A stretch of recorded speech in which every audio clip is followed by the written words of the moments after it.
Meek Mill, Chance the Rapper, and Damon Dash, who dated Aaliyah, all react to the R. Kelly documentary that's going on right now. Damon Dash let out some other information that I've never heard before about the whole Rockefeller split up, and I think I've never heard it specifically put this way, which involves Biggs, their third partner. Let's get into this. This is Jordan Tower with JT News. Hit that bell, hit that subscribe button. Make sure you hit that thumbs up button, guys. Okay, so Meek Mill, he reacts, and he basically says that I'm not feeling R. Kelly. After watching that, it's too much filthy-ish going on in this industry nobody will ever really speak on. The wild-ish is most of them have docs like this or even worse done to them, okay? Then he says, it don't take a rocket scientist to see what was going on. I'm trying to figure out why they let it go on so long. He's right. He's right about that. It's really disturbing. Honestly, it's still going on, as of a year ago? You know, it's crazy, man. Then we got Chance the Rapper. He reflects on the whole situation, and he said it was a big mistake for me to, they're both from Chicago. Everybody respects R. Kelly as being a musical, I guess, genius or just musically talented, right?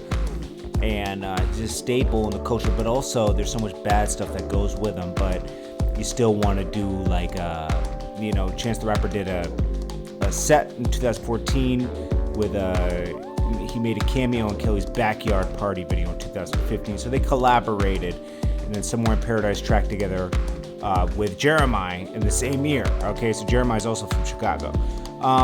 Then he reflected later after more stuff came out. He's young. He probably doesn't remember the footage, early 2001 or 2. And he said, making a song with R. Kelly was a mistake. I didn't value the accuser's stories because they were black women. Is that what he said? Making a song with R. Kelly was a mistake. I didn't value the accuser's stories because they were black women. Chance the Rapper told Cass. I made a mistake. But why? Because they were black women. That's weird.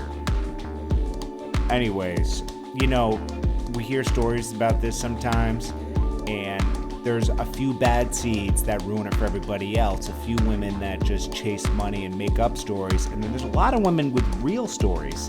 And that's the disturbing thing, that these women have to, the women that do the false stories, you're hurting so many women that have real stories that have been done to them. And it's really disgusting, I'm gonna be honest. It's like, because a lot of women are telling the truth. And the few that aren't ruin it for everybody else because now you have a doubt.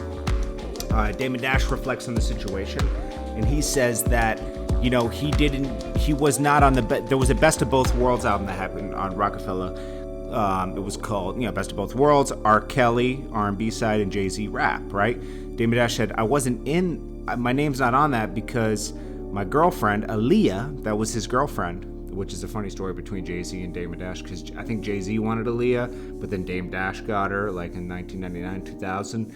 Anyways, Dame Dash was very close with Aaliyah. They had a good relationship, and, she passed, right? And then later this album comes up, right? But he knew all the stuff. He said Aaliyah would never speak on the situation with R. Kelly. She would, because it was too much hurt, she would just say he's a bad man, right? Because Aaliyah, if you don't know, they had some fake marriage with R. Kelly. R. Kelly was involved in the early part of her career when she was 15. R. Kelly fell in love with her, and I guess some type of abuse or something. I don't know. Disturbing. But she was 15 years old, too young. That's wow. I mean, R. Kelly's pretty sick. So, anyways, Dame Dash revealed here. He said, around that time, 2002. Now, mind you, Rockefeller broke up in 2004 when they sold the imprint and everything to Jay-Z. Well, they sold it to Def Jam. In turn, Jay-Z rebought it and rebranded it as Roc Nation. But what happened was he said that Jay-Z didn't want Biggs involved in the business anymore. When Jay-Z, Biggs, and Dame Dash started this in 95, 96, he didn't want Biggs involved anymore because Biggs wasn't pulling his weight, he said, right? So they had a big problem in 2002. So that was a problem that had been going on for a while. I mean, you could kind of sense that something off was going on, and I don't know. I never knew that was the cause. Biggs not pulling his weight. It was always told differently. I think he let that go. That's kind of like new information, let's be honest. I never heard that story, that Biggs wasn't pulling his weight, and that's when Jay-Z felt like he didn't want a part of the business anymore.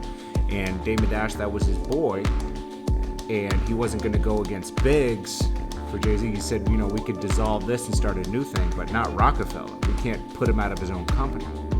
That makes a lot of sense. Anyways, what do you guys think about all this? This is Jordan Tower, JT News. Hit that bell, hit that subscribe button, hit that thumbs up button. I'll check you guys later on today.